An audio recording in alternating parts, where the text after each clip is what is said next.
मुत्तहिदा कौमी मूवमेंट के बानी और रहनुमा अल्ताफ़ हुसैन को लंदन हाई कोर्ट में एक बहुत बड़े चैलेंज का सामना है। अगर अल्ताफ़ हुसैन ये केस लूज़ करते हैं तो वो बेघर हो सकते हैं, होमलेस हो सकते हैं, लेकिन जो उनके मुखालफिन हैं, अगर वो ये केस हार गए अल्ताफ़ हुसैन से,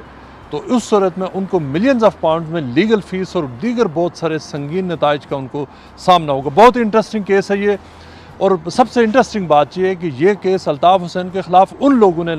जो लंदन हाई कोर्ट में लाया है, रिट की है उनके ख़िलाफ़, तकरीबन 10 मिलियन पाउंड्स की जो 7 प्रॉपर्टीज़ हैं वो अल्ताफ़ हुसैन से छीनने के लिए उनके अपने ही उन साथियों ने ये केस सामने लाया है, जो आज से सिर्फ चंद साल पहले तक अल्ताफ़ हुसैन को जो मुत्तहिदा उनको कहते थे कि हमारे ज़िंदगी भर के कायदे, हमारे पीर हैं, मुर्शिद हैं, बानी हैं हमारे, और उनको पता नहीं क्या क्या उनकी तारीफ़ें किया करते थे। सबसे इंटरेस्टिंग बात यह है कि अल्ताफ़ हुसैन को ख़िलाफ़ वो सारे लोग जो कभी उनको भाई भाई कहकर उनके सामने बैठा करते थे, उनके आगे हाथ जोड़ते थे, उन सब लोगों ने इस केस में जो उन्होंने वो एक साथ एक टीम बनकर अल्ताफ़ हुसैन के ख़िलाफ़ आए। केस है लंदन की उन 7 प्रॉपर्टीज़ का, जिनमें से वो प्रॉपर्टी भी शामिल है जहाँ पर अल्ताफ़ हुसैन रह रहे हैं, और जो बाकी प्रॉपर्टीज़ जिनमें उनके ऑफिसेज़ हैं या रेंट पर दी हुई हैं, 7 प्रॉपर्टीज़ हैं, तकरीबन 10 मिलियन पाउंड से ऊपर की वर्थ बनती है। ये केस लंदन हाई कोर्ट में इंट्रोड्यूस कराया है अमीनुल हक ने, जो मुत्तहिदा कौमी मूवमेंट पाकिस्तान के लीडर हैं, फेडरल मिनिस्टर हैं, PDM हुकूमत का हिस्सा हैं। उन्होंने ये केस लंदन हाई कोर्ट में लाया है,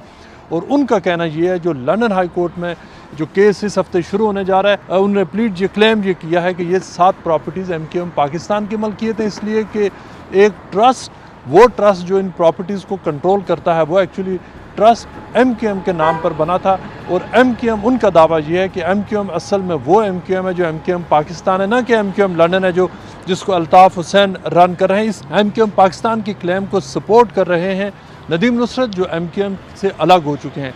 जो फारूक सत्तार भी इस क्लेम को सपोर्ट कर रहे हैं, जो MKM से अलग हो चुके हैं, और तारिक मीर, उन्होंने एक न्यूट्रल पोजीशन ली है, लेकिन जो तारिक मीर का जो बयान है, जो पोजीशन है, वो सपोर्ट कर रही है MKM पाकिस्तान को। इस केस का हिस्सा मोहम्मद अनवर भी थे, जो MKM पाकिस्तान की क्लेम को सपोर्ट कर रहे थे, वो अब इस दुनिया में नहीं रहे। लेकिन इसका मतलब यह है कि अल्ताफ़ हुसैन के ख़िलाफ़ जितनी भी सारी दीगर पार्टीज़ हैं वो उनके ख़िलाफ़ हैं। केस शुरू होगा तकरीबन 2 हिस्सों में, और ये देखा जाएगा कि MKM का जो कॉन्स्टिट्यूशन है, पहले ये बहस होगी कि क्या MKM पाकिस्तान के कॉन्स्टिट्यूशन को माना जाए या MKM लंदन के कॉन्स्टिट्यूशन को माना जाए। अगर MKM के लंदन के कॉन्स्टिट्यूशन को माना जाता है तो उस सूरत में अल्ताफ़ हुसैन को अपर हैंड मिलेगा। अगर MKM पाकिस्तान के कॉन्स्टिट्यूशन को पहले फेज़ में माना जाता है तो MKM पाकिस्तान को अपर हैंड मिलेगा। और जो सेकंड फेज़ है इस ट्रायल का, उसमें ट्रस्टीज़ के हवाले से तय होना है कि ट्रस्टीज़ की रिस्पॉन्सिबिलिटीज़ और उनकी ड्यूटीज़ क्या हैं। MKM पाकिस्तान का ये कहना है कि कॉन्स्टिट्यूशन ये कहता है कि ये प्रॉपर्टीज़ एक फ़र्द की मलकियत नहीं है, अल्ताफ़ हुसैन की मलकियत नहीं है, बल्कि